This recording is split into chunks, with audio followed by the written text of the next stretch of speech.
Hi, I'm Ed Bacon, the rector of All Saints Church, Pasadena. Whoever you are and wherever you find yourself on the journey of faith, I hope that you'll find something here that speaks to you. Welcome. Well, good evening, and welcome to All Saints teach-in on gun violence prevention. My name is Dennis Hernandez. I am the chair of the Gun Violence Task Force for All Saints Church. This teach-in is the third in a series of events hosted by All Saints, and it all around this issue of gun violence prevention. On Saturday, All Saints participated in a gun buyback program. It was a wonderful event, a very symbolic event where we brought together the faith community, the nonprofit community, our community leaders, and Pasadena Police Department to engage in a buyback of guns, take some guns off the street. And I'm happy to report that as a result, we were able to get 135 guns off the streets in Pasadena.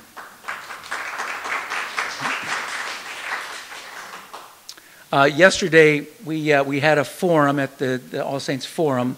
We had a speaker, a noted author and UCLA professor, Adam Winkler, who talked to us about the Second Amendment, what it means and what it doesn't mean. And tonight we're here in this teach-in to share, to learn from each other, to learn from experts about this issue of gun violence prevention and how we can organize as a community. Before I get started, we have a noted guest, Anthony Portantino, who is our representative in the legislature. He has been an advocate for more effective gun laws, and I'd like to ask him to come up and say a few words.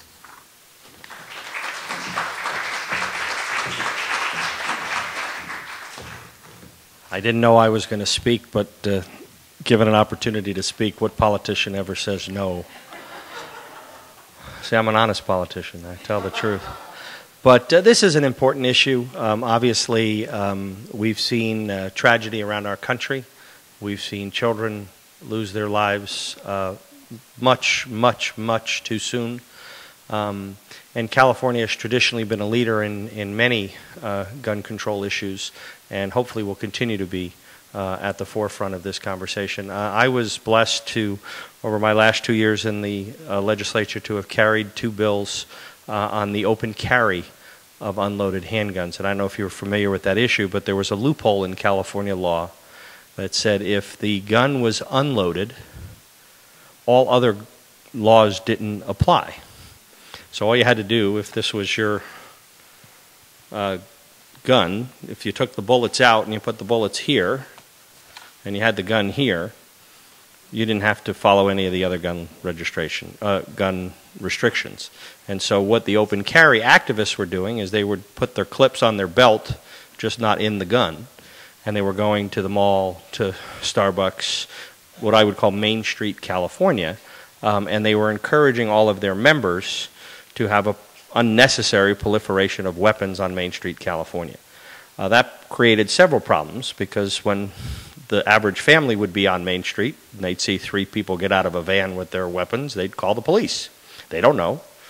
And so the police would have to come out to those stops, which A, takes their attention away from something else, and B, would create an unnecessarily tense situation, because now you have a stop, and under federal law, there were limits of what the police officers could and could not ask. They couldn't see if the guns were registered. They couldn't ask where the guns were purchased. All they could ascertain was whether the gun was loaded or not loaded. And so those stops around our state were escalating in tension level. And so the police chiefs, actually, and the rank and file law enforcement officers asked California to close that loophole. And all efforts to close that loophole had failed in prior legislative sessions. So I was able to get that onto the governor's desk 2 years ago, and Governor Jerry Brown signed it with the help of law enforcement. Now, interestingly, when we passed the first bill, we said handguns. We didn't talk about rifles and shotguns. We figured, we're not going to go out into the middle of nowhere and, if there's somebody who's licensed who's going to be doing, a licensed hunting activity, they're not on Main Street, California. Well, lo and behold, the gun enthusiasts started carrying their rifles and shotguns on Main Street, California, and encouraging their members to do so. So much so that they showed up at a police fundraiser at a diner in the Inland Empire and brought all their weapons into the diner just to show their weapons. So we had to carry a second bill to close the open carry of long guns because, again, the folks who pushed that agenda. Now, during this process, I got many, many angry phone calls, angry Facebook posts. One said he'll understand when something happens to his family. A guy stalked me outside of the Capitol with his video for 20 minutes and followed me around, peppering me with questions. Just last week, somebody Facebook bombed me, got on my Facebook and did all kinds of angry posts calling me all kinds of un-American type things because I pushed what I think was a very common sense, sensible piece of legislation. I tell you that because, unfortunately, there's a line in the sand that reasonable minds on the other side won't cross. And that's what is so disconcerting to me. I mean, background checks. 90% of America supports the background checks, but yet we could not get that through and onto the president's desk. And so there is a sweet spot for common sense solutions. We just need the grassroots advocacy, and obviously tonight I'm preaching to the choir, and All Saints has been such a leader in California, has been a leader, but there's more to do.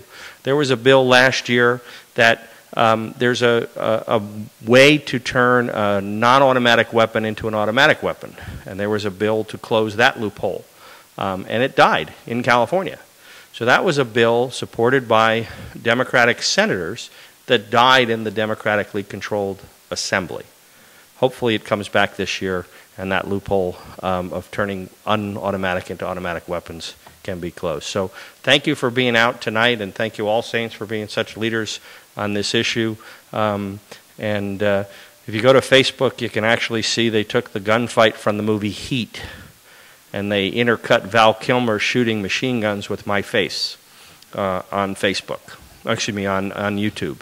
And you can see, and then they drew the Joker's mask on my face and have Sinister laughing. So they try to intimidate. They try to send a message. They try to scare you off. But obviously, knowing that our district is so supportive gives all of us the confidence. So don't be shy with your elected representatives. Make sure that they know where your heart is and where the heart and minds of California are, and we'll continue to fight this battle. So thank you very much.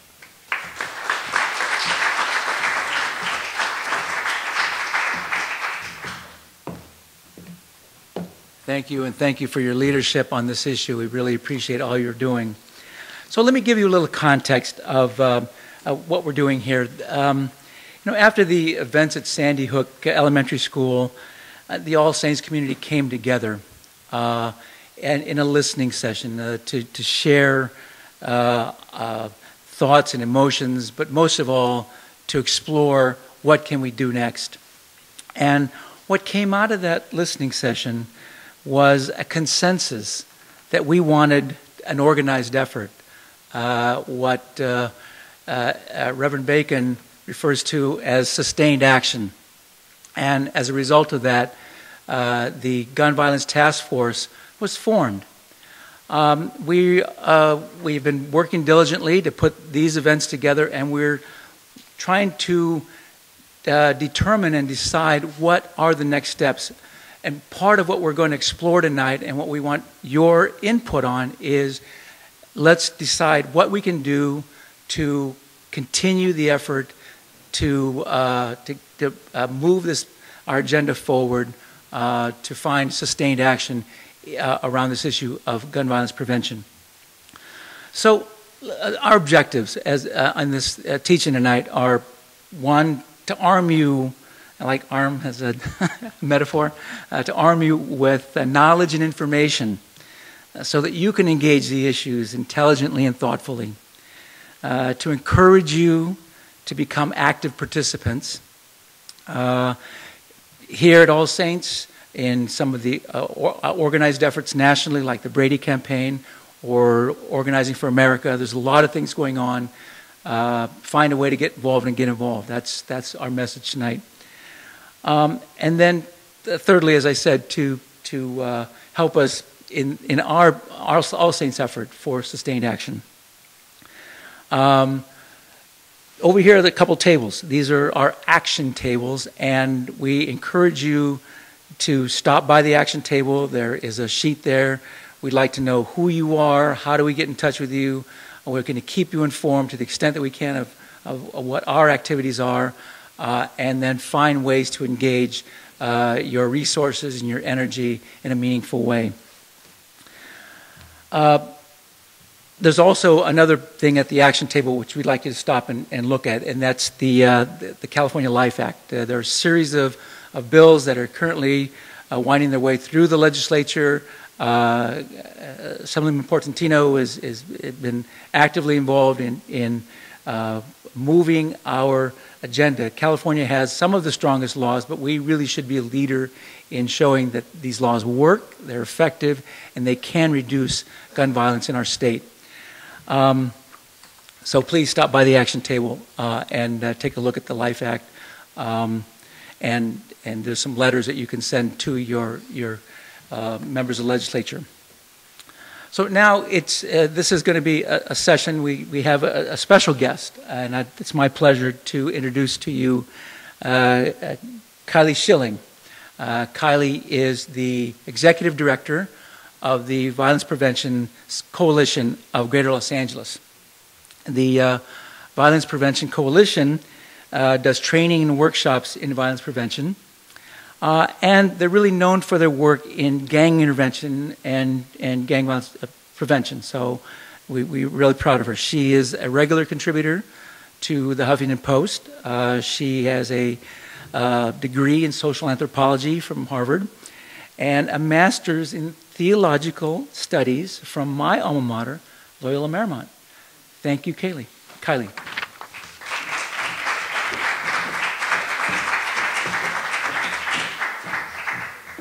you so much. Thank you, and thank you for having me. It is such a privilege to be here. And I want to thank all of you for being here as well. Excuse me. This isn't an easy issue to engage with. As you heard from Assemblymember Portantino, people don't like to engage in it. It often riles tempers and gets you in trouble. So this is a courageous act, and thank you all for being here and being willing to really wrestle with it. Yeah, I am Kaile Schilling. The Violence Prevention Coalition, just to let you know a little bit about who we are, we're a coalition, a network of over 90 organizations across Los Angeles County, and we were founded on the premise that violence can be prevented and prevented effectively when we talk about it as an issue of public health and not just an issue of criminal justice. This is particularly true with gun violence. With gun violence killing between 80 to 90 people each day in this country, it's the second leading cause of death among young men in Los Angeles County. It's safe to say that gun violence is, in fact, an epidemic. Imagine if this were a disease killing our young people at that rate, and imagine what our responses would be. I imagine it'd be pretty different than what we're seeing right now. So what does this mean? I know all of you are here tonight to learn a little something, and hopefully we'll give you some tools to talk about gun violence and violence prevention as a public health issue. So here we go, compressed into 2 easy concepts. Hopefully easy. The first thing that really reframes this is to change the question that we ask. It means we stop asking, how do we respond to violence? That would be law enforcement, incarceration, hospitals. And we start asking, what causes violence? So how do we address the cause instead of investing only in better responses? Again, if you think of the disease metaphor, if you try to quarantine your way out of the problem without turning to vaccines, you're not going to get very far. So if guns, in public health language, are the mosquitoes that carry the virus of violence, then gun laws, you can see them as the mosquito nets. They're part of a comprehensive approach If we're going to compare to malaria again, we're going to use vaccines and clean water and treatment, but we are going to use those mosquito nets because that's an important way to interrupt the transmission of violence. So we can see gun laws in the same way. To those who say gun laws have no effect, we have research that says of the 10 states with the strongest gun safety legislation, 7 have the lowest rates of gun homicides. It's not just about homicides, though. This is something that gets left out of the conversation a lot. More than half the young people who commit suicide with a firearm got that gun from their house. So gun violence is not just in our streets, it is also something that is impacting our young people. So the second thing that forms the basis of seeing violence as a public health issue is to stop focusing on individuals. And we start looking at the neighborhoods, the communities, and the systems that these individuals live in. In other words, we don't rely exclusively on people to make the best choices. It didn't work with motor vehicle safety. It didn't work with smoking. These are 2 of the most successful public health campaigns in recent history. Yes, of course, we have to address individual behavior and ask for individual responsibility. But we also have to change the systems and the laws to encourage people to wear seatbelts, to ban smoking in airplanes and restaurants. We have to stop blaming and say that somehow if every person just behaved properly, then the system would work. Instead of actually asking, how do we make the system work in spite of people who might make some bad choices? This is actually something that makes me furious when we get into the gun debate. Every time there's an incident of gun violence, we are asked to blame the individual. It's a mental health issue. That person was crazy. There was some extenuating circumstance. And I'm going to tell you, every time you hear that, you are being sold a bill of goods. Because what it says is you're going to be distracted by looking at the individual so that you don't examine a system that is failing. Gun laws alone will not solve the epidemic of gun violence, but they are a critical component of the systems change that's required. Now, when we talk about the public health approach, part of that is also changing cultural norms. This comes back to smoking and seatbelts. I was speaking at the Empowerment Summit a while back, and a woman came up to me afterwards, and she said her son was watching Grease. Olivia Newton-John, John Travolta. And she said her son came up to her afterwards, and he said, "Mom, everyone in that movie was smoking all the time, and nobody wore seatbelts. What was up with that?" That's the public health approach. Cultural norms changed. They changed in a lifetime. So now here's where those who are in favor of unlimited guns have been very successful. There's a very deeply entrenched story being told out there about guns. Here, I'm going to show you a little bit of that. We're changing the norms about smoking. You know how the story goes. The story goes, guns will make us safe. The only thing that will stop a bad guy with a gun is a good guy with a gun. We've all heard this story, right? But what we know from a school in Connecticut to a shopping mall in Tucson to a schoolyard in Stockton is that that's not true. What stops a bad guy with a gun is not a good guy with a gun, but the fact that the bad guy ran out of bullets. What stops people from being shot is having fewer weapons to shoot with. But this story that guns will make us safe, it continues. We're told we need them in our homes to protect us. The story is convincing, but the facts tell a different story.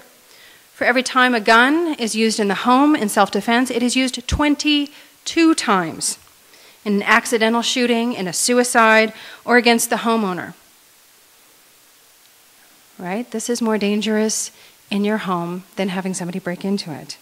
An abused woman is 5 times more likely to be killed by her abuser if there is access to a gun, even if that gun is the one that she bought to protect herself. Guns hurt us. It's what they were designed to do. But somehow we're willing to overlook these facts because this story is really compelling. Why is it so compelling? Because it speaks to our fears. 40% of American households with children have guns. I'm a parent. I want you to sit with that one for a minute. And if you don't think that someone that you know has a gun in their home, Try asking. It's not easy to do. It's a little embarrassing. I work in this field. I found it hard. You also may, as I did, assume that people in your circle don't have a gun. Try asking. I found out my 6-year-old's best friend lives in a home with a gun. To which I said, your friend is welcome to come over and play at our house anytime. Our house. But we're shy to ask because this story is really strong and we are afraid to engage. We're afraid to enter into some sort of confrontation. We don't want to get into an argument, and so we're willing to compromise our children's safety. We would never do that with a pool. There's a pool in your house? Do you have a guardrail across it? Is it covered? Is my kid going to fall into it when you're not looking? This needs to be part of our normal conversation. Because the idea that we need guns is frankly ridiculous. The gun homicide rate in the United States is 4 times that of Switzerland or Turkey. It's 30 times higher than the UK or France or Israel. Guns are not making us safer. These are not necessary tools to defend democracy. What they are doing is killing 30,000 Americans each year. And who's being hurt with these guns? This is the ugly part of the story. This is the part we don't like to talk about. African Americans aged 15 to 19 are 4 times more likely to be injured with a gun than white people. 2.5 times more likely than Hispanics. Because let's be honest about how this story we're being told really goes. White people are not being shot by black people who break into their homes. Black people are the ones who are dying from gun violence in huge numbers. But we tell ourselves these are all gang members. We're here in LA, we watch the news. We know these are violent young people. Buckle your seatbelts. There we go. It's hard to see that line. But if you look at that blue line up on top, what you're going to see is that at the height of the gang violence epidemic, less than half of the gun homicides were due to gang activity. That line up on top is the total number of gun deaths, and where we are now in 2007, the most recent year for which we have data, under 25% of the gun homicides are due to gangs. So when we look at the facts, we start to see a different story. But the story that we need guns to keep us safe, it continues. Because there are people very invested in selling us this story. So let's be really clear. The people who tell us that guns will make us safe are not in the business of selling safety. They are in the business of selling guns. And if you doubt that, think about this. There are technologies being developed that would create biometric safety locks. Only the registered owner with the blueprint or the fingerprint can pull the trigger. There are standards of practice for selling guns that would drastically reduce sales to illegal owners and to straw purchases. These are standards that have been advocated by Mayors Against Gun Violence. They've actually been put into place by Walmart, of all people. So these are measures that would improve safety without a single regulation or restriction. But the gun lobby opposes them. Why? It makes it harder and more expensive to sell guns. They're selling a product. We have to remember that when they start playing to our fears. It's a very effective marketing tool.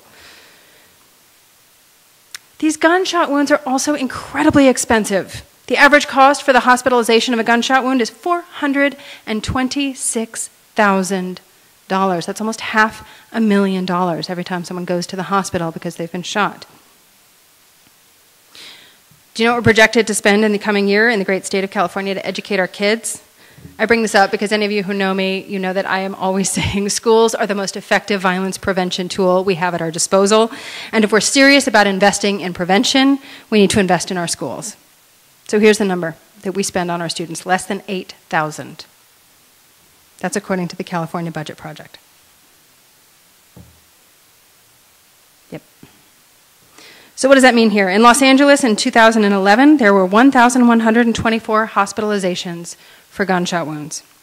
139 were unintentional, 26 were self-inflicted, and 959 were assaults or homicides. So let's look at the unintentional number, because these are the ones of accidental shootings, the one you read about, people who had their guns in their homes because they thought they needed them to be safe, and then it got used accidentally. So 139 times 426,000, I'll spare you trying to do the math. It's 59,241,800. That's almost $60 million just in Los Angeles County in 1 year. You can play with some of the other numbers on your own, but if you want the grand total, 1,124 hospitalizations times 426,000, we get to almost $500 million per year in Los Angeles County. So now hopefully you're a little bit outraged, and you want to know, what can we do about it? Well, I know from the streets of Pasadena, when the open carry was being debated, and the All Saints community, and with the leadership and partnership of Assemblymember Portantino, this is a community that likes to engage and isn't afraid to roll up your hands. So there's two places that I think this community has a special and powerful role to play. The first is advocating for systems change. And this means policy. It's not sexy. It's writing letters, it's making phone calls. I know that's frustrating. It doesn't feel like you're doing a whole lot. It's not as satisfying as marching or being in a rally, but it really does make a difference. With our vote, we create a contract with our elected officials. This is really important to remember. Our end of the contract is to let them know what we want, so speak up. And when you are lucky enough to have someone like Assemblymember Portantino, and he is leading with this kind of legislation, call him and tell him we got your back. Thank you. They need to hear that too. Because your vote is what's going to counteract the well-funded opposition. Because that's what the money is there for. It's there to try to spend a lot of money on ads to try to convince people to vote a certain way. So if you can call your elected officials, write them a letter and say, you know what matters to me, what my vote hinges on, is that you take public safety seriously, and you put the interests of our children and the safety of our communities ahead of the special business interests of a single industry. The second thing that I think this community has a particular responsibility for is to help change the story that's being told. The faith community is a powerful voice, and you guys should own this. We have to reclaim public safety as a public responsibility. It's our responsibility. Gun violence isn't somebody else's issue. Domestic violence becomes lethal when you introduce a gun. Teen suicide, youth suicide, this is enabled by a gun in the home. Even the mass shootings that we hear about in schools, these often have their root in bullying. It's not someone else's issue, which means the solution is not up to somebody else. We have to take responsibility for our part in it.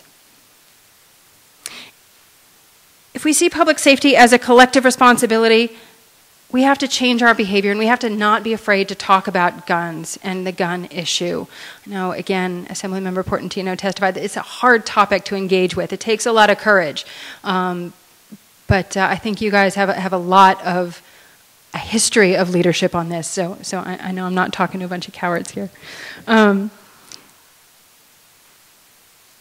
If we operate from a place of fear, if we say we do not trust our neighbors, if we don't accept our neighbors as our neighbors or as part of our community, then having a gun is a rational response. But if instead we say that we believe our fellow human beings are good people who want to live in safety, if we operate from a place of love instead of a place of fear, then we recognize that guns have no place in living in that kind of relationship to each other. It's our responsibility, and it's your particular responsibility as a faith community to tell the story that we are not afraid of each other. Change is possible. I hope you take this away. It seems like a big, daunting issue. It seems impossible. So is smoking. And we've come a huge way on that one. What we see as normal can change in our lifetime. And that's what it means to say gun violence is not a political issue. Don't engage in it on that front. It's an epidemic. This is an issue of public health. If we put safety first, then that debate goes away and we can focus on what really matters. We have to change the stories that we tell. We have to not accommodate and say it's okay to have a weapon that's designed to kill another human being in your home because we're afraid that might make you feel bad. We weren't afraid to make people who smoke feel bad. And we still created a space for them to make that choice if they wanted to. We have to not be afraid to do that. This is a country whose collective identity cannot be based on being afraid of others. So we cannot accept the story that's being sold to us. We have to take it upon ourselves to proclaim we believe in welcoming the outsider, making guns uncool and unacceptable. And we have to invest in our young people instead of being afraid of them. Because when we believe that, then we can make change. And we can make it in one generation. So I hope as we go into the breakout groups, that we'll really wrestle with some ways that you guys can all engage and become ambassadors on this issue. And that you have tools to do it, and you have some places to tap in. So thank you all for having me. I really, really appreciate it.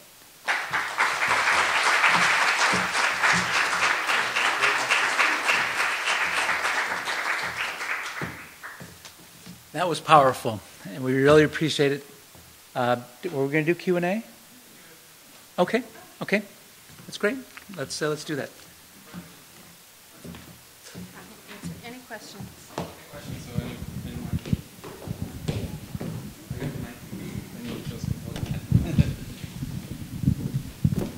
Could you give that statistic again on how many hospital visits in California per year? Or did you just have LA County? I just had LA County. It was 1,124 in 2011. In Los Angeles County in 1 year.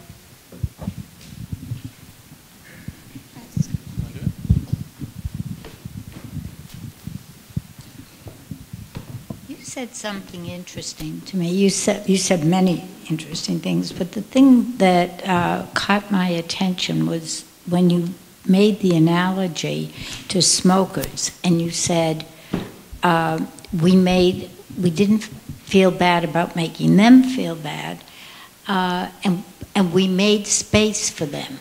How would you make space? What's the analogy here? I think that's where you see a lot of the legislation that isn't looking to register guns or take everybody's guns away. What we're saying is if we're going to prioritize public safety, the background checks is a great example. We have agreed collectively as a country that we believe that there are some people who shouldn't have guns. And so we do background checks. So then to say, okay, we're only going to background check some people in some circumstances, that's not consistent. We're not saying we're going to take guns away. You still have a space to have your gun. We're just going to say we're also going to make public safety a priority. So we're going to change how we talk about guns a little bit too. And we have to not be afraid to say guns aren't always cool.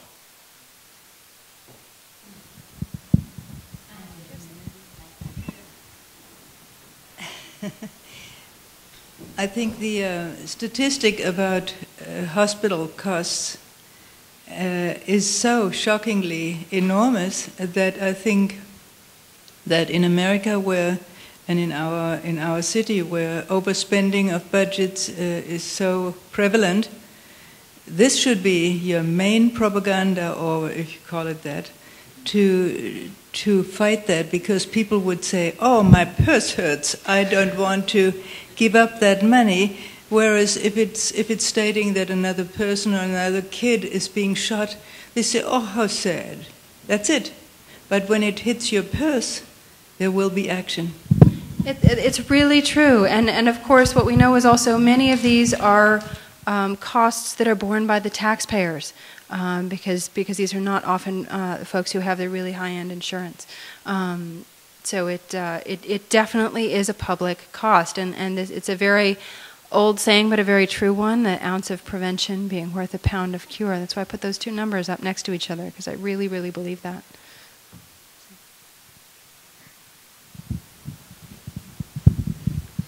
I wanted to ask the question, in your experience in talking about this subject, have there been some communities where You've seen some success in the way the community responded, and if so, could you give a couple of examples so we can model after that, maybe? Sure. That's an interesting question. I think often you have people who are willing to engage in the debate. What I found really helpful is moving away from the politics and moving away from a Second Amendment discussion and saying if we really talk about this as a public health issue, then we can actually engage with what it's about. Instead of engaging in a little red and blue left and right sort of back and forth. Where have we seen it be very successful? I think across the board. You know, as I said, I was speaking at the Empowerment Congress, which is South Los Angeles, and it really that folks from other issue areas, folks who didn't see gun violence as their issue, are starting to come in on this, and I think that's part of where we're going to see some of the change happen. I was actually listening to the radio on the way over here, and I heard your own Pasadena Arts Center just did a project doing a children's book trying to reframe guns as not cool, and they were talking about that, and I thought what a tremendous thing to do. So you guys are such a great community out here. You're really showing a lot of leadership. Excuse me, I have a comment and question related to the role that the film, media, entertainment industry plays in this. What is your perspective on their role in this? I keep seeing billboards where guns and violence is glamorized, and it's just like chewing gum. And I don't hear too much about the film, the media, the entertainment industry at all in this debate. I think that's a really good question. And I haven't seen it, so I don't want to disparage the film, but I know that I think it was right after Newtown there was that Tom Cruise film, that all the billboards like this and the justified billboards like this. It was a little hard to stomach right at that particular moment in time. I do think it has an impact on our collective psyche. And that's part of what we're talking about when we're saying we need to change some of the norms around this, and we need to enlist the media to help us do that. With smoking, there was a very active group that took it upon themselves to lobby the entertainment industry all the time. And they were just like a mosquito that said, you gotta stop having your cool rebel characters smoking all the time. You know, actors are not lazy. They don't need just one prop. They can demonstrate that characteristic in other ways. You don't need to have them smoking all the time. So I think that would be a very interesting way to engage, to say, how do you just commit to, you know, a real hard battle, but continue to say, what are some other ways that we can frame this? How do we start talking about, I was talking with a bunch of young people, and they started coming up with, you know, we need to say that guns are like the response of somebody weak. You know, if it was hand-to-hand combat, that's what's, you know, masculine. I thought, okay, well, that's better, I guess.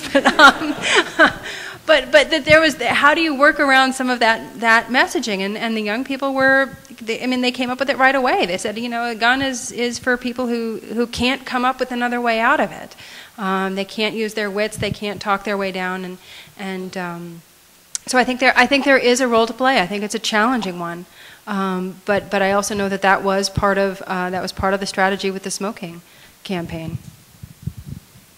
Well, that's a good segue to my question. I think in the 1950s until the early 60s, the tobacco industry launched a very successful campaign to obscure scientific research and to make it seem as if smoking wasn't really dangerous. I've discovered to my chagrin that the United States government has stifled research on the effects of guns, that the Center for Disease Control can't do that kind of research because of a law passed by Congress in '96. And I'm wondering, what can we do to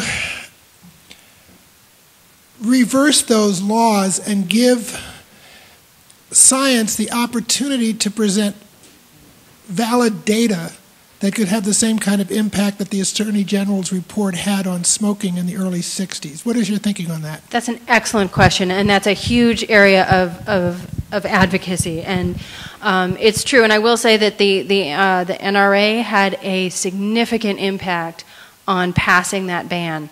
The Centers for Disease Control was not allowed to do research on gun violence because it became a Second Amendment issue as opposed to, again, a public health issue. That was one of the things that President Obama did in the wake of Newtown. It was an executive order, was that he lifted the ban on the CDC, and I know that I've seen several requests for research proposals have gone out already. There are a handful of researchers who stuck through it through those years when there was no funding. And so they're starting to push their material out.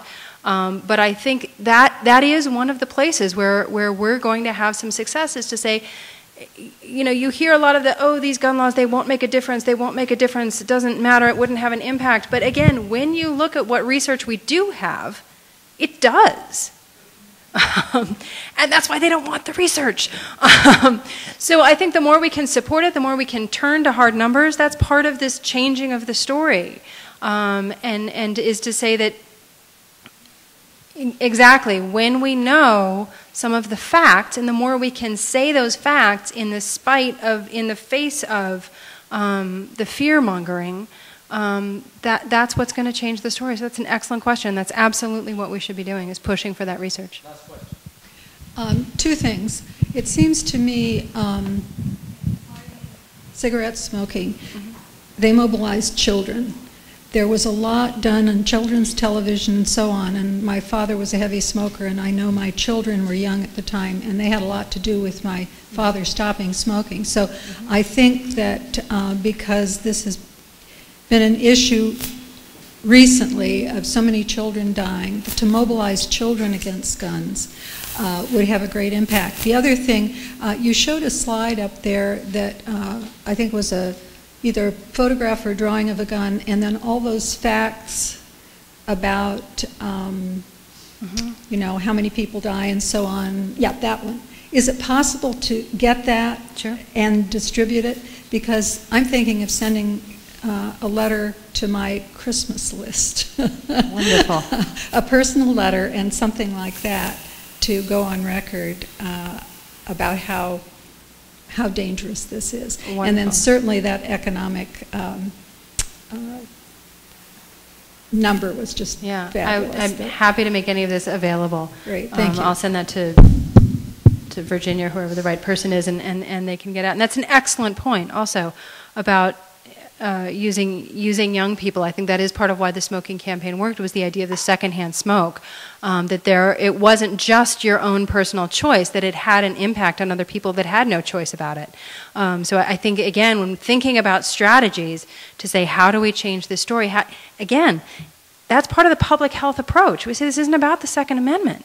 This is about our collective health, and it impacts children, and it impacts people who are bearing the repercussions of your choice to have this weapon in the home. That's absolutely a great idea. You're welcome. There was one more. I don't know. Okay. All right. Thank you. All right. Let's move our agenda here. We're going to next move to our breakout sessions, and we have 3 sessions tonight.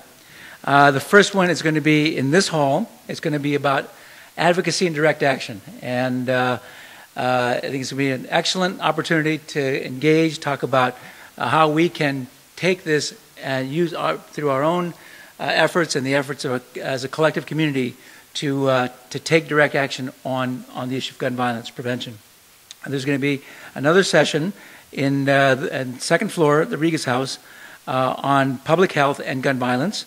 And then third, there's going to be one up in the Sweetland Hall, which is the first floor. And that's going to be a presentation about Second Amendment issues, a little bit about the law, federal, state, and local. So I invite you all to please stay. We're going to come back after those sessions and report back to what we've learned. Okay, I can do that. Okay, I'm happy to do that. For the advocacy section, we have Angelica Salazar. Nice to see you. And thank you. She's of the Children's Defense Fund. The Children's Defense Fund has been a national leader on this issue of gun violence and how it affects our community and our children. And along with Angelica are Maddie Galvo-Briggs and Patrick Briggs, who are Occupy Democracy Pasadena community activists. And they're also going to be talking about what we can do as a Pasadena community. In the public health session, we have Patty Colross, who is a doctor, an MD and PH, and Daniel Healy, and both of them are from the Violence Prevention Coalition of Los Angeles. Thank you. And they're going to be talking about community-based strategies to prevent gun violence. And on the guns and the law, it'll be Charles Sorosi, the gentleman there in the blue blazer, and myself, who we're going to talk about the Second Amendment and some of the other issues surrounding that. So please stay. Please stay after, and we'll reconvene after the breakout sessions. Thank you.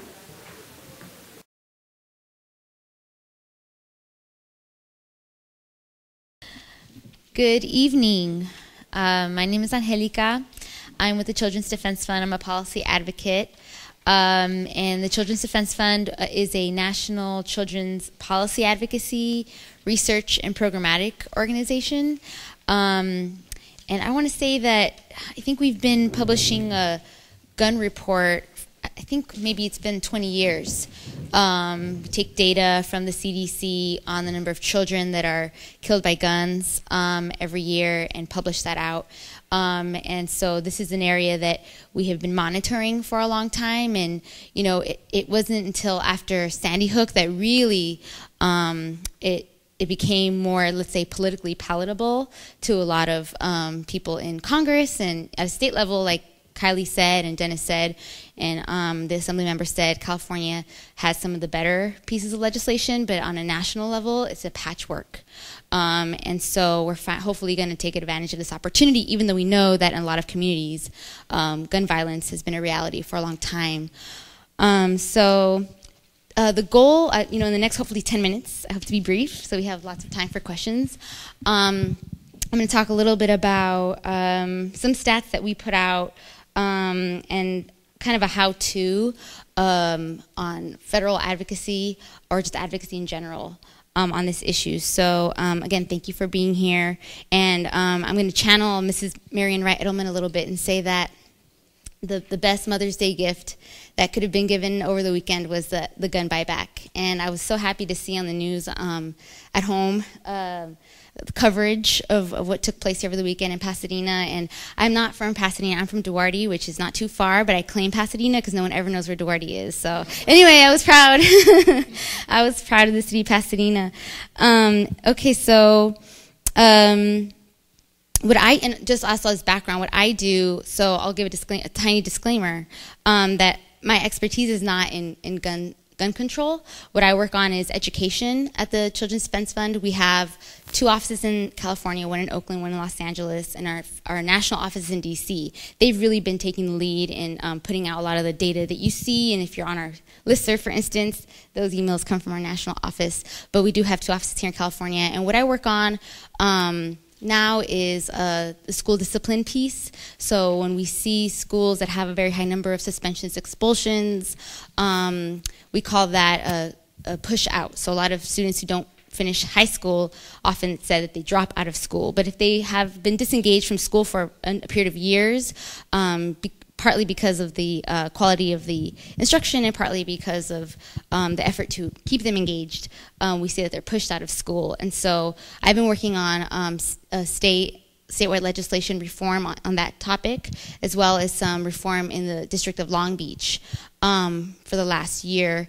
And we're trying to see how we can broaden from there onto violence prevention more generally at a local level. And so, because we know those things are related, what happens to kids when they're not in school and they're not supervised and they're out in the community, and if the community, there's a lot of guns in those communities, that's a big risk.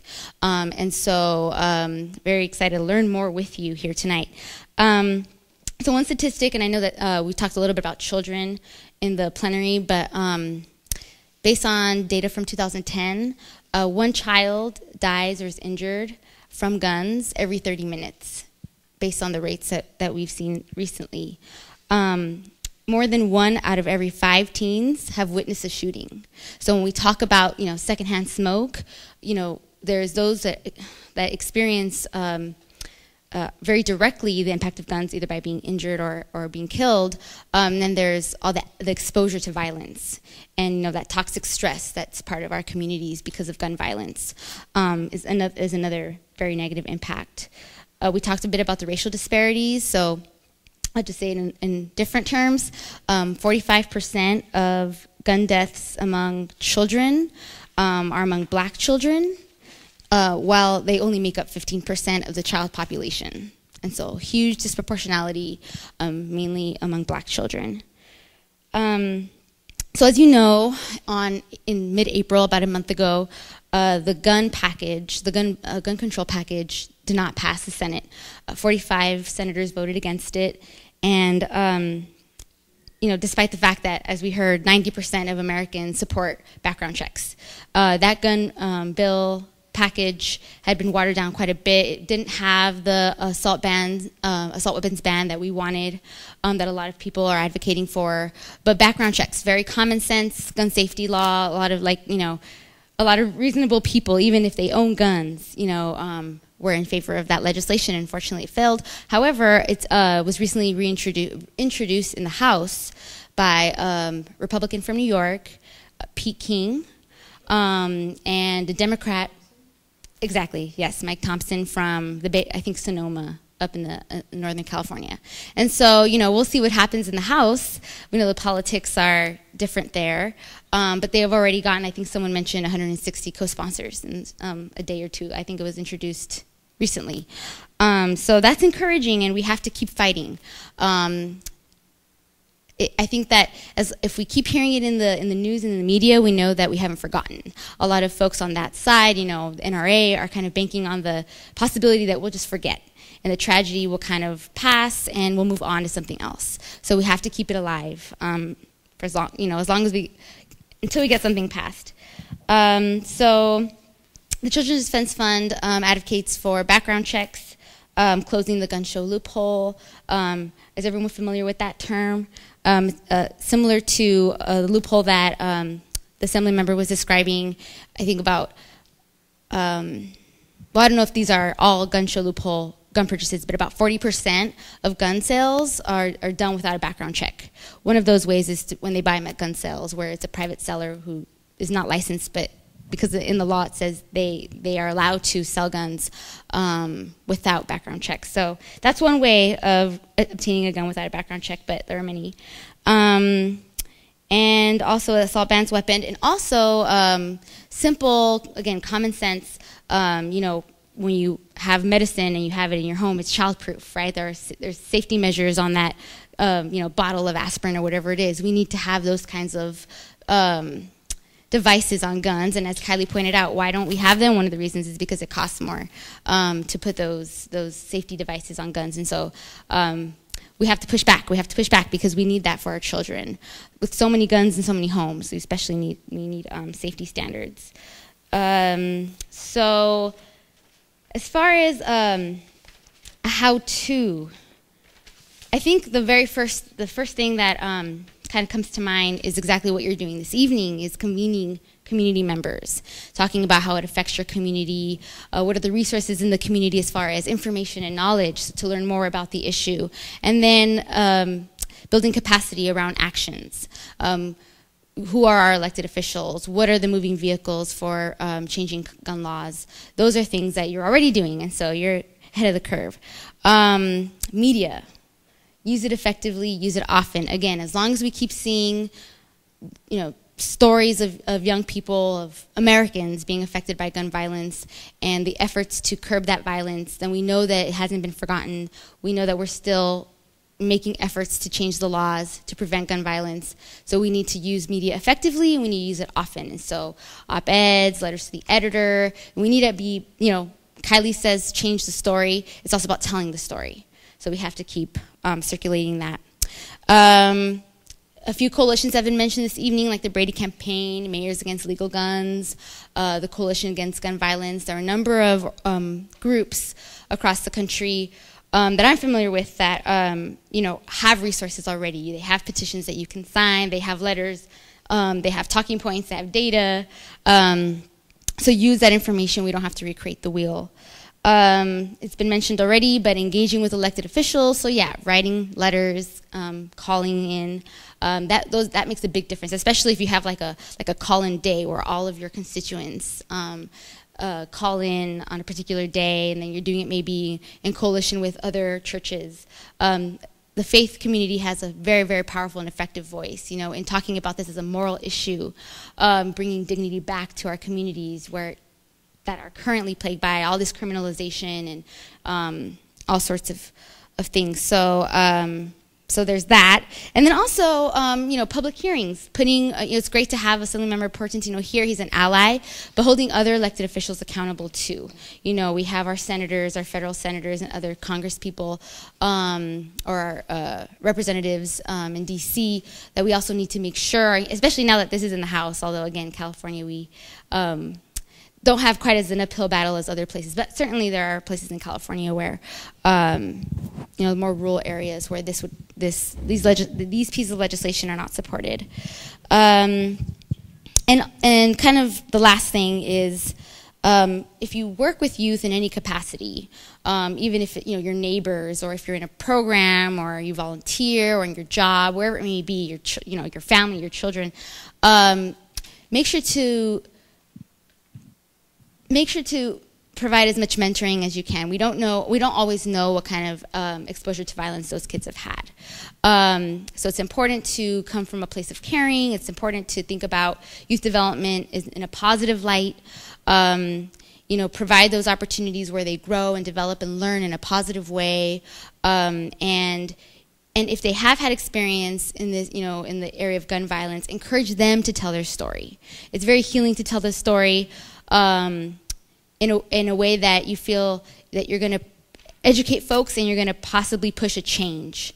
That's part of the healing process too. And so if you work with youth, always have that lens in mind where you're coming from a healing place, a place of positive youth development, and you encourage them to tell their stories, because it's not obviously it's healing for them, but it also helps the cause, having youth, someone mentioned at the very end, bringing children back into the equation. And some of the best reforms I've seen, just from my perspective on school discipline, is actually bringing students up to Sacramento and having a whole line of 30 students that say, I support A, B, whatever.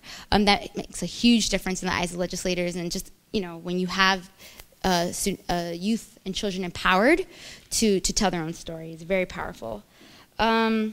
So finally, I'll just say we have resources on our website, www.childrensdefense.org. There's an online petition. The fact sheets that I passed out and are on the table, there are lots more on our website. Our gun report is on there. And so to the extent that that's helpful, and of course if you have any questions moving forward, like I said, I'm not the expert, but I could just call or email the folks in DC if you have questions, need a citation or what have you. So thank you for having me here. Happy to answer more questions. I'll pass it on now to Patrick or Maddie. Before we start, I'm just a quick question about the Advocacy Institute. Oh, yes. I'm very curious about that. Kylie was just telling me about that as I was walking in, and she asked me to make a plug. So I'm so happy you mentioned it, because I didn't make a plug. I'm going to pull the sheet out. So this is something that is Kylie here? Yeah. Oh, better yet. Sure. Thank you. It's a very simple, very basic. It's 3 2-hour sessions over the summer when the legislation is usually sort of on hiatus, and this came out of several conversations with folks at Children's Defense Fund and the Drug Policy Alliance, and people who say, all of the advocates and lobbyists are up in Northern California, and all of the community organizers and the people who are really leading the way on this issue are in Southern California. And so we really need to empower some of our real Southern California community leaders to be advocates, old-fashioned advocates. So this is a very down and dirty, very basic overview of policy advocacy, what the legislative calendar looks like, when you need to write letters and why, and what testimony means, what it means when bills are moving through committee. It's basically a Schoolhouse Rock for grown-ups. So.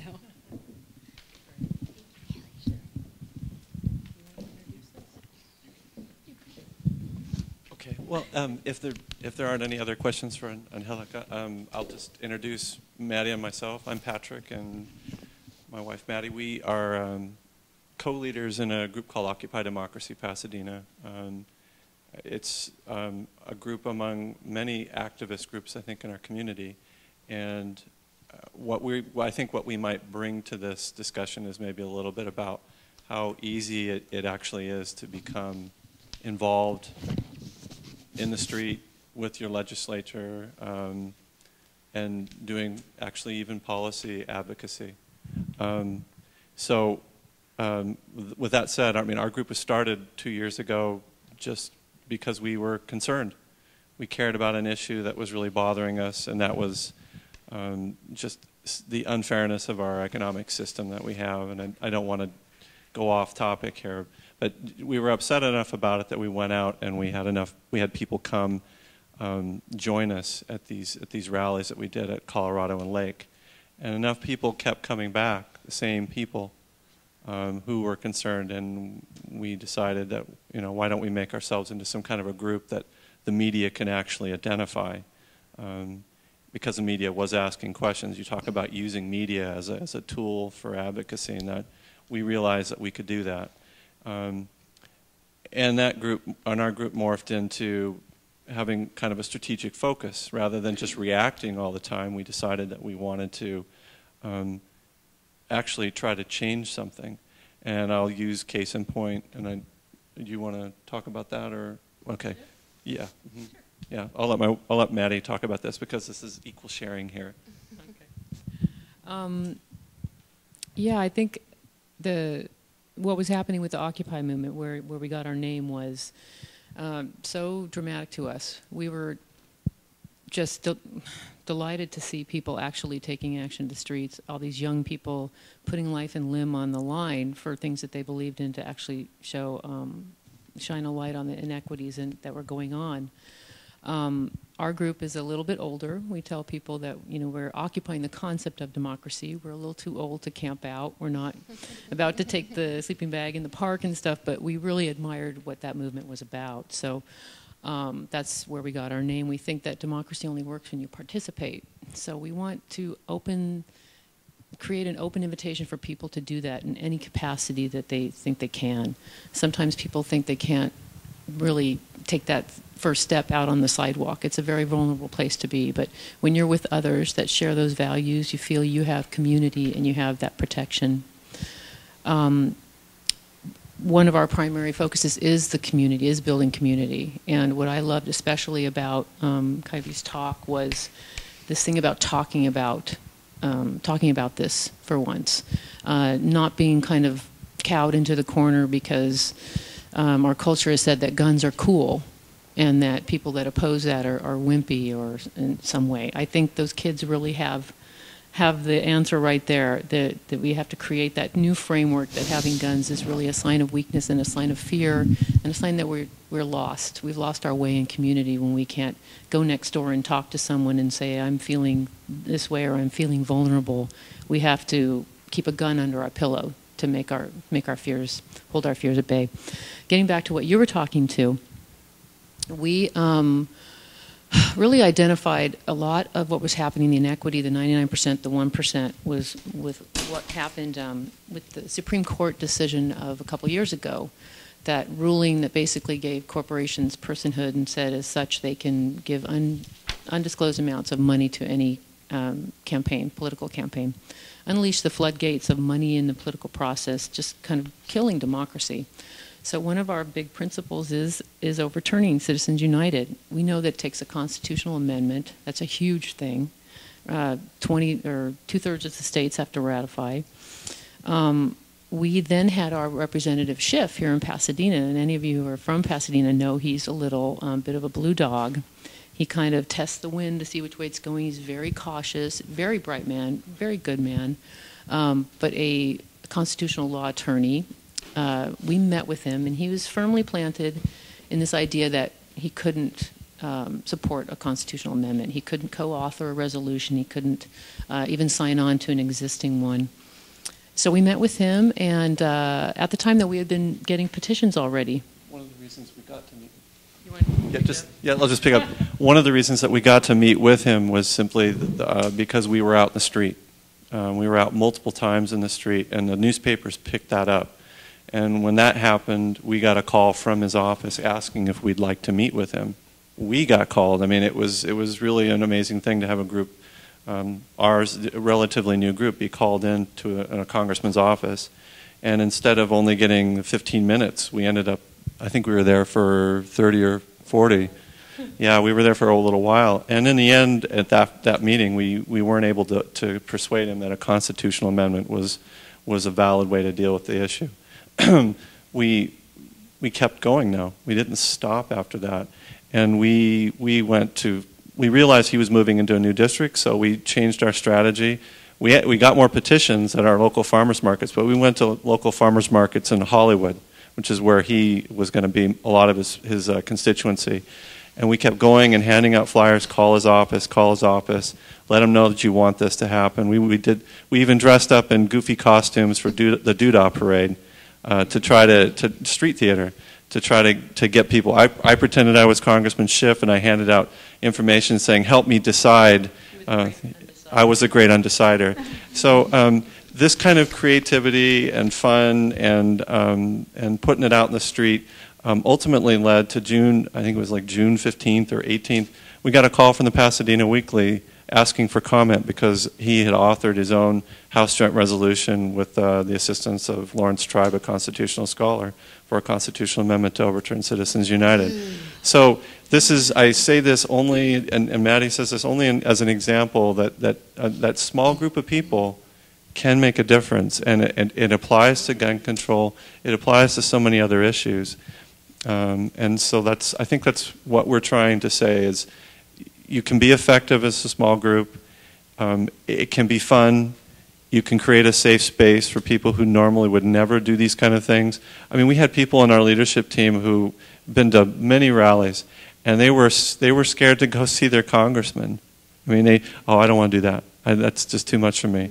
But a couple people who'd never done it sat in there, and they came out of it, and they were even more impassioned about this kind of thing. So I think that's our main purpose, I think, in being here is to tell people you can do this, and it can be effective. Now, I caution you, don't be attached to the results. I think this is a process thing. Whether it's gun control as a public health issue, or whether it's Citizens United or anything else you advocate for, the beautiful thing about it is that you get to be in contact with your neighbors and people in your community, and you come out feeling even more alive. I mean, I've gone to things where at the end of the day, I just want to go home and rest, and I go to these things I'm supposed to go to, and I feel more alive and more energetic than when I went into it. I think that's true for you too. So. Let's speak specifically. Okay. Yeah. Go ahead. Give me that mic. This is what it's like at home. Okay. No, I just dovetailing on that to actually bring it around to gun control. So then we can start talking about ideas here. Our group hadn't really had that on its radar. We co-lead civic engagement ministry here at All Saints, in addition to our Occupy group. We wear a couple different hats, and we love to cross-pollinate and do that sort of thing. When the Sandy Hook tragedy happened in December, I think everyone just collectively was shock, numb, awe, and then the anger, because already the NRA had its talking points, and they were giving that nice little interim period where they just respect the tragedy and all of that BS that they do. We wanted to get out there right away. We chose to do a vigil at City Hall, and it was a joint effort of our Occupy group and the civic engagement here, members from Sustainable World and the church. Mayor Bill Bogart attended. We wanted to have some really. Well, we invited him, and he came because he's a member of Mayors Against Gun Violence. Anyhow, we wanted to take a more forceful approach to that one because I just give me your damn gun right now. That's what I wanted. But we wanted to do something that was inviting people into the dialogue, wherever they were on that spectrum of shock or hurt. We even had some people there that we know for a fact own guns. So this was the starting point where we realized that we could start talking to people, and out of all of that tragedy, the common sense could start floating to the top. Things like background checks. And I think framing it as the public health issue is something that is going to turn this around. I see that when I saw the context given for the smoking and the seat belts. Now, we followed that action in March at the Glendale Gun Show. I don't know if anyone's aware, but there was a lot of flack about whether Glendale was going to allow this gun show. And to us, it seemed nonsensical that they were having... I had read an article in the paper that Glendale was having some issues with school security, so they were going to be implementing security cameras because they were worried about people bringing guns in. So what were they doing? Glendale was sponsoring on city property a gun show right next to a school on the opening day of Little League, right near a skate park. Talk about your public health hazard. So that it didn't make sense. So we decided to go out and be a presence at that gun show. And, you know, it was a little intimidating. We had throngs of people coming across the street, pulling their little, those little carts and things so that they could take their ammo out with them, and bringing their children in. And, it was really a sight. But we were a presence. There was a lot of media. I wish I had heard your talk before I did my little sound bites, because I did get in it about the Second Amendment with this young man. I told him he could have a musket. I was okay with him having a musket. But it was really good because we got the press, and then the city council did come to vote in the next week or two, and we think ours was another drop in the bucket of that community vigilance about that issue, and Glendale is not having any more gun shows. Yes. So, it just, for me, I think you bring your passion. Everybody here has passion. Everybody here has an issue. And then the only thing you got to start honing is your vigilance and your sense that you will keep coming back to it.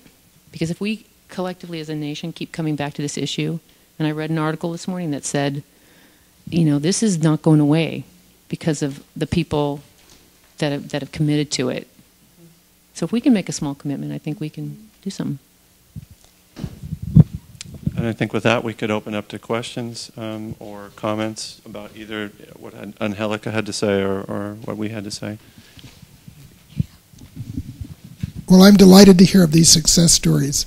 I've been involved with the Pasadena area gun buyback, and my passion is engaging the religious community, because I think that almost all the great social change movements in America, going back to the abolition of slavery, women's rights, civil rights, and many of the anti-war movements, have had that strong religious energy that's helped to keep people going for the long haul. So I got involved because I was on the planning committee for the Palm Sunday Peace Parade, and we thought that this year's theme should be beating swords into plowshares. And my wife Jill said, well, why don't we have a gun buyback? And a couple of women got together and talked it over, and the next thing we knew, we had Jaylene Mosley involved with the Flint Ridge Center and the city and the police and churches. We raised over $20,000 from the churches. And what was particularly interesting and exciting for me is it was the whole theological spectrum, from little conservative, almost fundamentalist Baptist churches to the Unitarians and the more liberal churches, all united around this idea that we must do something to end gun violence, and we have to put our money where our mouth is. And we had not only a successful gun buyback, where the 135 weapons were turned in, but we also had a Peace Source fair, where pastors and civic leaders and executive directors of nonprofits shared their stories, their experiences with gun violence, and what they were doing to make a difference. And I think that's an important element in the healing process. I think that one of the things that I've been aware of is the kind of idolatry of guns in America. And just as we were organizing this gun buyback, I learned that the governor of Arizona has passed a bill that would make it illegal to destroy any guns that are surrendered to the police department in Arizona. They must be resold. And this is now part of the, I believe, the national strategy of NRA to make gun buybacks impossible. That's the bad news. I think the good news is that the gun buybacks obviously are seen by the NRA as having symbolic value, like the sit-ins at the diners, you got lunch counters in the South. These symbolic gun buybacks and things of this sort are uniting communities around this issue. And I would love to see more involvement in the churches, by the churches, because I think there's both the public health issue and the spiritual healing that needs to happen in our country. So that's, I guess, where I'm at is what's the next step for the churches? You know, All Saints was just a powerful force in this gun buyback. What do we do next? How do we mobilize the moral power of the churches in the same way that they engaged in the civil rights movement to end gun violence in America? How do we do that? And I think churches have a real stake in it. I mean, pastors are the ones who have to preside at funerals. We had a priest talking about the funerals he had, as a priest, had to go to, where he would, you know, have to console parents who lost their children to this. So I think the churches have a deep moral and emotional stake in healing this national disease, this epidemic. Can I make a comment just to that, add on to it, and just say that maybe another question to ask is, without losing our focus on what this issue is at hand, what is it that the church can do to promote public life in our community so that more people get involved? I mean, around this circle, there are at least half of us I know of for sure, are activists, and it would be nice to find a way, fundamentally, with this issue and with any issue, is to get people to feel an obligation and a responsibility and the great joy of being in community with others for issues of justice and peace. So I think that would be a good thing for the churches in this area to consider too, at a very basic level.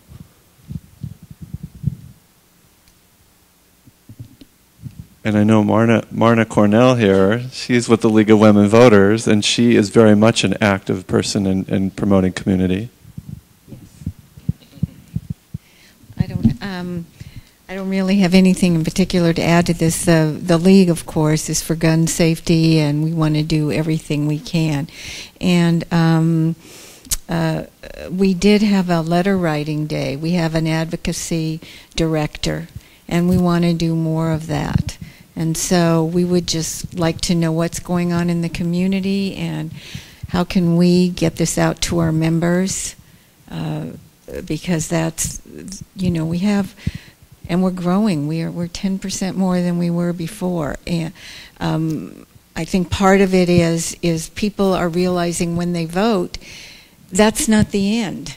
That's just one step. And if you just say, well, I voted, and now I can go back to my own little life, and I don't have to do anything else, it's not going to make the change. You have to keep at it and keep at your representatives and your elected officials or people of authority. We had a forum on air quality, and it's just the point of talking about a lot, you know, like the Department of Water and Power and Air Resources Board, and they were saying, you know, if you want things to change, we're in favor, we're doing everything, but keep up the pressure, keep calling us, keep doing things, you know, keep phoning us. We have to be there. We have to keep doing these things. So we would like to work, I'm president of the Pasadena area, which includes 9 other cities besides Pasadena of the league. South Pass, Monterey Park, Monrovia, Sierra Madre, Alhambra. And so we would like to work with other and coalitions. I mean, we're really into that as much as we can. We cannot participate if it has anything to do with supporting a candidate as such or opposing a candidate as such. But we do have an advocacy arm, and we do talk to, on an issue, we very definitely talk to legislators or other public officials. So we want to be part of whatever comes out of this.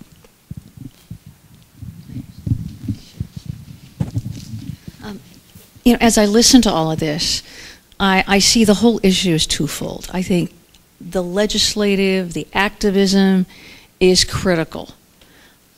But I also think there's a root to it. And the root has to do with when children are very young. It starts preschool, it goes into elementary, it goes into high school. The intermediate level is really critical, because that's when they become very desensitized to the violence around them. And I don't know what Pasadena Unified is doing. I know they have some policies, I've heard that, but my experience is school districts have policies and it just stops there. It doesn't always continue. I know that teachers are extremely overworked and may not really have the time with all the curriculum pressures they have to do very much. So I guess my question is, you know, is there a way that All Saints, the church communities, is there a way they can work with the schools? Because the schools don't really have, they really don't have the money, and they don't have people, very many people that can be involved. I mean, that's the reality. And so I guess I'm wondering, how does that work where we get to the children? Because they are the future voters. They're the ones that are going to vote. And you know, they're living in a society with tremendous violence around them, and it's attractive. And I look at it, I mean, just look at the movies that are out there, and the news, and what's really going on. So that's my question is, how is this going to work with the schools? Perfect segue. I just had a commentary just on how I experienced. Okay, so what you're saying I think is all correct. With that, it really needs to be, there needs to be a more prevalent role of teaching the youth about this, and I feel like it needs to be not targeted even at one age, but just a very, like, for all ages, because I feel when I was just growing up in school, like, they teach you, like, if you see a gun, don't touch it, all these things, and if you see someone with a gun, do not go near them unless it's a police officer, those kind of basic rules. But as you grow older, as you said, people do become desensitized, and then they do touch on it a few times in middle school. I was at a private school, but my friends at public schools, they had Pasadena Police Department come in and talk about it. But then I feel it kind of fades out, actually, when I went into high school, and I didn't really think about it that much, that often. My friends didn't, either public or private school. And then out of the blue, 2 weeks ago, my friend was at a party and someone pulled out a gun. Mm-hmm. And it's just, it's not always something that you think about. Mm-hmm. And I don't know who the person was who had the gun, but it shocked me when my friend later told me about this, that she was in a situation like that where there could have been harm caused to her or anyone else there. So it's just alarming how deeply, not deeply, but how much it's infiltrated every aspect of our community. And just to add, I'm Francisco, everybody, and I work here. I'm on staff and direct our Peace and Justice Ministries, and I'm really happy that we're having this conversation. And I think that the reason why I think we intentionally paired, Angelica talking about issue advocacy, in particular about youth and children, and related to action, the work that Maddie and Patrick have done, both through the church and outside. I just think that we're looking at how do we look at the whole spectrum of engagement around this issue. It's not neither letter writing or holding signs and being in people's faces about an issue on their own will solve the problem, but collectively these are all sort of tactics and strategies that I think will lead to a bigger goal, right? And we're talking, on Sunday we had a forum speaker. It was Adam Winkler about the constitutional law. But one thing that I took from his presentation was we don't really have a movement around this yet. Even though there's passion, there's anger, but there isn't a movement to make this happen.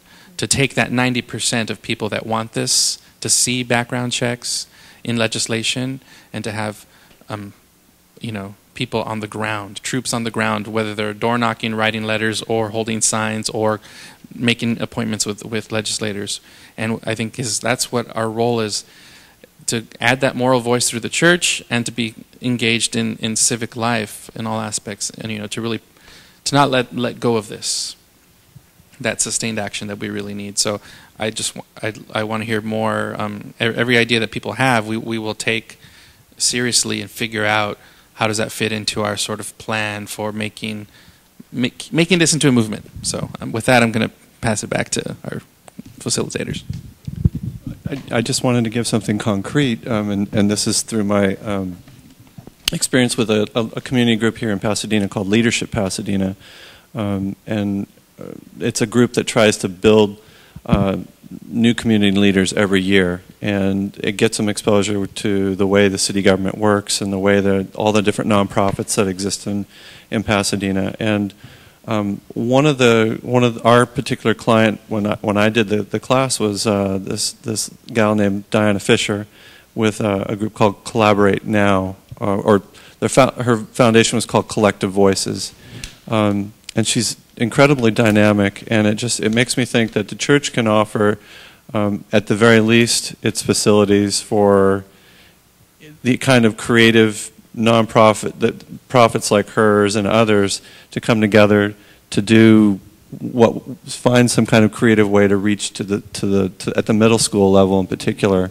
get them early before they are desensitized. And other ideas, whatever they might be. So, I mean, I can easily reach out to some of my contacts there and ask them about this. They're getting ready. They're getting geared up to recruit for Leadership Pasadena for 2014, and that'll start in the fall once they've gotten everybody. So I think as a class project, I mean, they could end up doing something on gun control or guns as a public health issue. And if we had the right people advocating for that, they could present to the class in the fall and make that an option for them to do. So just throwing that out there. I just had a question for you, Kaile. Sure. When you talked about systems and how it breaks down, I'm a former educator, so I come out of that, and I worked in the inner city.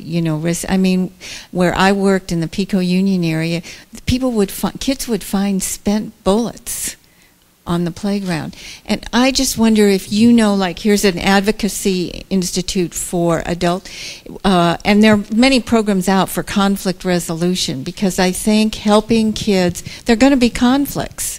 You just can't get away from that, and it's like the drug thing. In my opinion, I'm not speaking for the league. I'm just speaking for me. Just saying no doesn't solve the hurt or what's going on that kids go to drugs.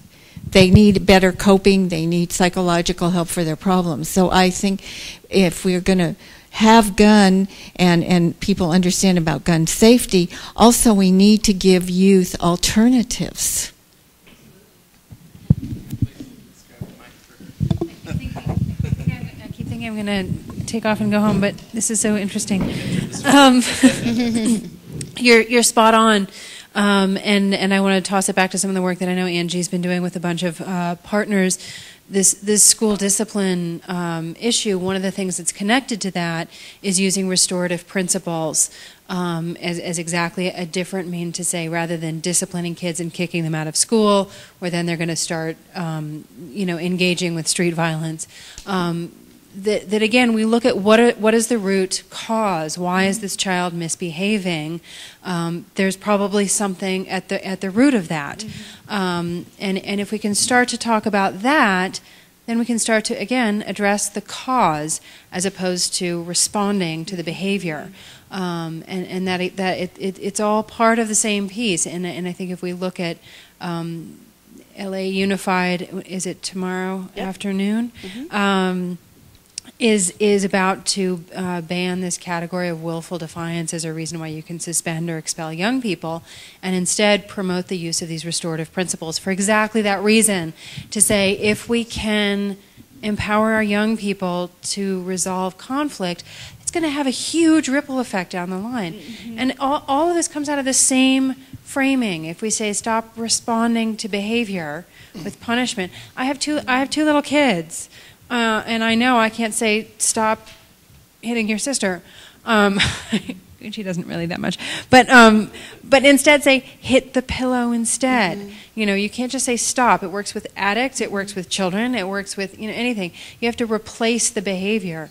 So again, if our frame is to say what's causing this, as opposed to how do we respond to this behavior, how do we punish this behavior, and think that punishment is going to stop it. I don't know how many parenting books anybody else here has read. I think I've read all of them. Positive reinforcement. This works with our children. It works in our schools, and I think that's how we can really start to change the conversation around gun violence. Just to add to that, because I'm so glad you asked the question, and I think when we think about gun violence, that's down the line. How do we model positive interactions for students at school? How do we model conflict resolution that's nonviolent, that's productive, that's healing, as adults? And then how do we encourage students to do that on an ongoing basis when things erupt in the classroom or out in the yard? I was a teacher for 3 years in El Sereno, and my first year was very difficult. Like you said, we put a lot of pressure on our teachers to teach the standards and get the test scores that we're supposed to get, and it does create this environment where if so and so comes to school and there was something happening at home, and they're upset about it, or they haven't eaten that day, or someone just passed away, they're not going to be in the mood to comply and say yes and fill out the worksheet. And so I think we really need to meet students where they are, and we need to model that behavior of, going back to, guns being for wimps. Let's talk about our problems. Let's talk about, what happened with that fight. Why did you push so-and-so? And, getting to the root cause, as Kaile is saying. And so, yeah, we're seeing all of this momentum with reforming some of our school discipline policies to get to the root cause of these issues, because we know that we criminalize behavior a lot more at certain schools with certain students. We see black students really overrepresented in the same way that they're overrepresented in gun deaths, also in suspensions and incarceration rates.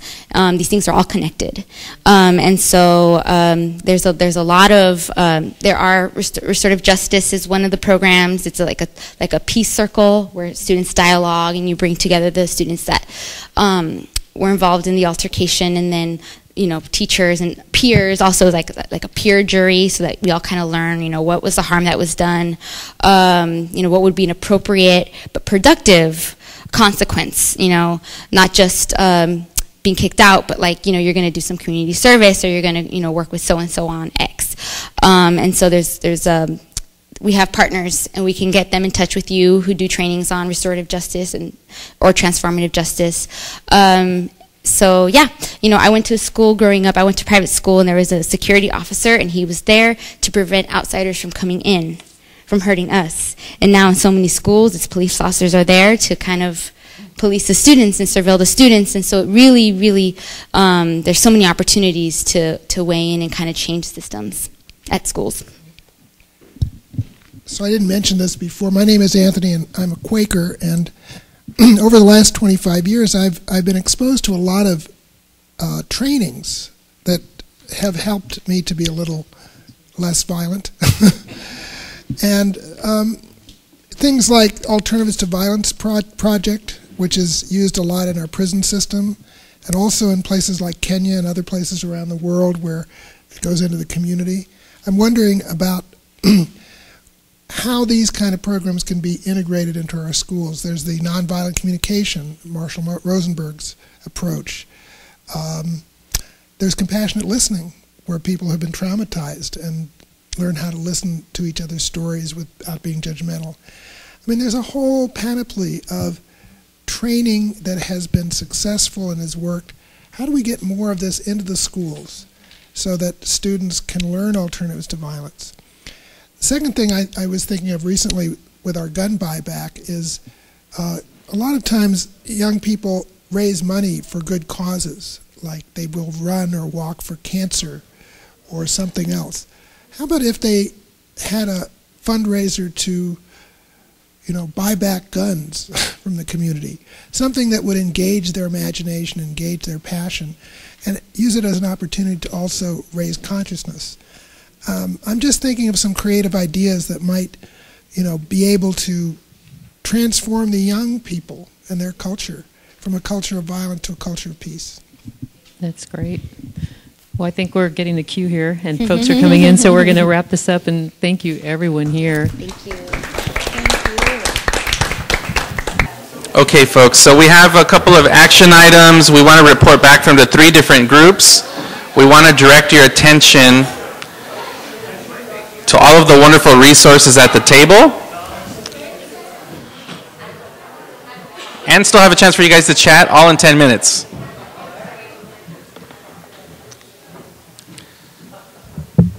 So thank you. For those of you who don't know me, my name is Francisco. I'm on staff here at All Saints, and I work on our Peace and Justice ministries here. And thank you for being here this evening. And I was sitting in, what we'll do first is wrap up on our 3 breakout sessions, and through that process talk about some of the ideas, themes, and some concrete steps that may be emerging out of these groups. Obviously, this is a work in progress, and the task force on gun violence at All Saints will continue to take this in, and so we can keep moving into that sustained action. So we'll report on the 3 groups. Make sure you know and make use of all of these wonderful resources at the table, and then we'll close off our evening. So I was in the workshop or the breakout on advocacy and direct action, and so we had a great discussion and presentation started by Angelica from the Children's Defense Fund about her work around legislative advocacy around school reform and addressing what many people know as the school to prison pipeline, so issues of injustice and how that actually relates to issues of violence and gun violence. And then moving from that to then how do we advocate around issues, what's happening now at the national level with the the stalled legislative action in the Senate, and how now there's legislative activity in the House brewing around that may include background checks, and how do we continue to keep our eye focused and active. So we talked about some of the how-tos about letter writing and making appointments with our legislators to continue to have our voices heard. From there, we went with Patrick and Maddie gave some very concrete examples about how taking an issue such as gun violence or the need for gun reform onto the streets can be a very powerful and influential tool. Even if it's a small group of dedicated people who sustain action on an issue, progress can be made. And they gave examples of the work that they did in helping contribute to the ending of the gun show in the city of Glendale, for example, by showing up at the Glendale Gun Show and advocating and being part of a group of community activists that were going to city council meetings and speaking up. In addition to organizing on, in response to what happened at Sandy Hook, and being visibly present, in vigil, and making use of the media, and which was talked about, I think, in what Kaile said about get your story out there, change the story, make it heard.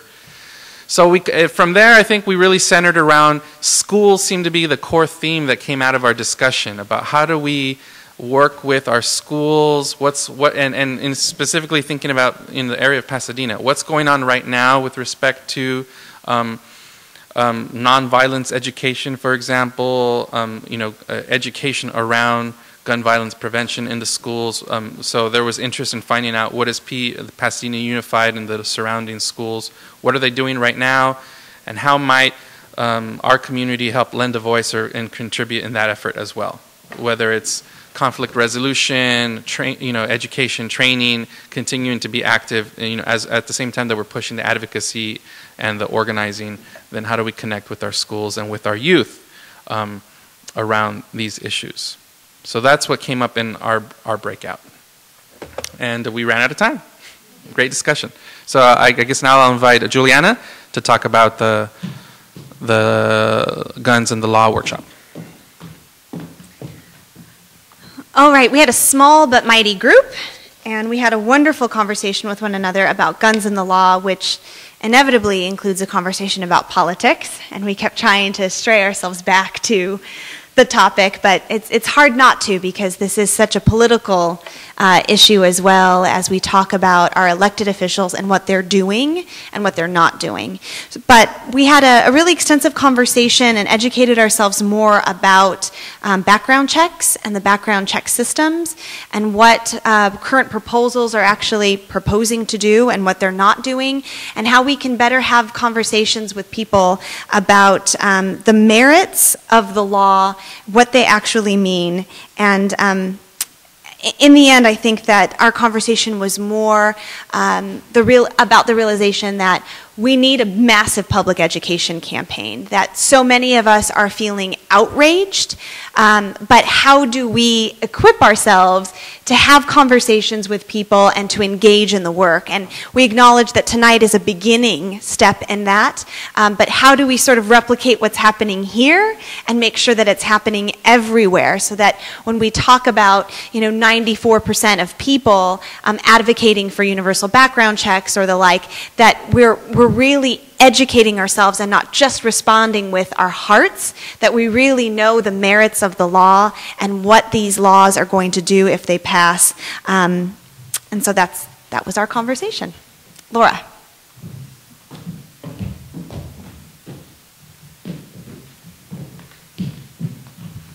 I was with Patty and Daniel in public health, and we had a great conversation that was cut way too short with a large group where we talked about our own concerns and what brought us here tonight, and looked at some themes around public health that included everything from the conversation of violence versus gun violence, urban versus rural, policy versus individual practice. And I encourage you to grab this two handouts that we brought down with us. One is the spectrum of prevention, and as overwhelming as it felt to feel like there are so many different ways to approach this and not one common goal and work that we are all moving towards together, there is also a lot of freedom and grace in having this many options for people to enter into this issue wherever they feel like they can do that.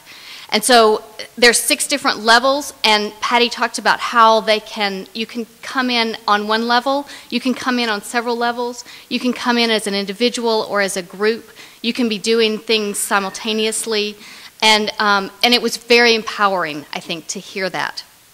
The second handout Daniel gave us was about changing the conversation about violence and increasing everyone's sense of safety and security. This is about ways that we can really advocate our media to change this story about our fear and violence, and how we can start to retell that story in our own communities. It gives great strategies for how you can influence the media, both on a local level and a national level. Great, thank you both, and thank you all for participating in those workshops and in those discussions. As we said, this is a beginning, and we have a lot of material next steps. I'm going to run through some of it.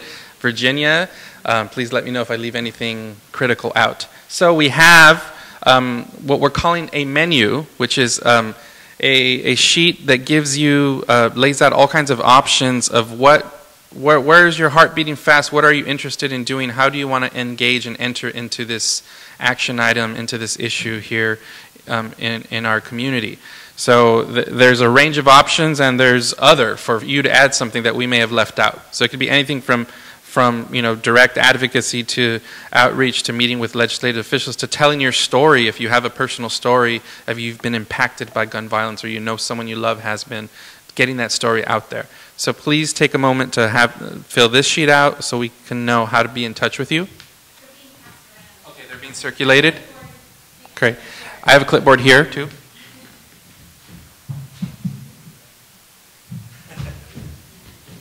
At the action table, we also have a couple of things for you to sign and take action now. We have postcards about the package of state bills that are being proposed in California that will address and promote sensible gun reform in our state.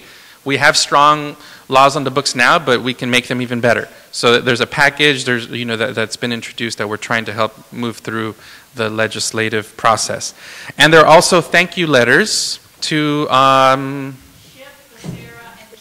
okay, so senators and legislative advocates who've taken the stood on the right side of this issue. We want to thank them, and these are our local Congress people who've taken a stand on these issues, and we want to thank them and let them know to keep up the good work, and we're going to continue to call on them to step out in front on these issues. So take a moment, if you're a representative of Schiff, Chu, or Becerra are your representatives, please come up and sign that letter. And then we have a wealth of resources and at the table for you to grab and take with you. Anything crucial that I left out? Okay, so those are all the materials. Please make them available to you. And anything else? Okay, I think with. Oh yeah, so. I want to acknowledge the work of the All Saints Task Force on Gun Violence, our crew here. So Dennis Hernandez, our chair. Linda Megarian, who's a committee member. Virginia Classic, another committee member. Other folks who weren't present here. And all of our presenters, I want to thank you all for your contributions tonight and helping make this a really powerful night. We know that Margaret Mead, who was an Episcopalian actually, is famously known for saying that never underestimate that a small group of people can do wonderful, I'm paraphrasing, incredible things. Do extraordinary things, and that is our task here, is to call all of us to action and to engage our fellow parishioners, fellow neighbors, fellow people out in the community onto these issues. And with that, brother.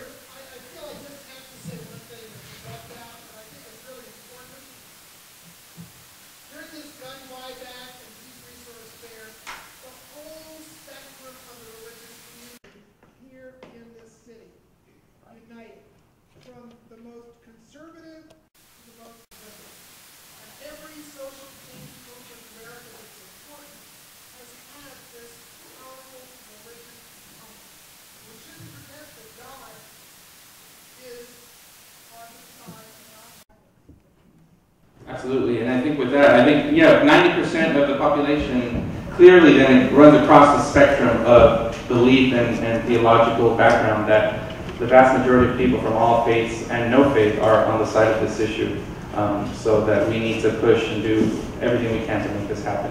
So with that, let us close in a prayer. Gracious God, we thank you for this evening, for this time together, to come together to hear your prophetic voices in our community in response and a challenge to gun violence. We ask that you send us out into our communities, into our parishes, on fire, ready to unleash with this powerful witness, to share this story, to continue to do your good work, to promote justice, peace, love, compassion, to pass gun reform now, to make our communities safer, to fight for our youth, and to be witnesses of your love in the here and now. These things we pray in the name of all that is holy. God's name. Amen. Amen. Thank you and good night.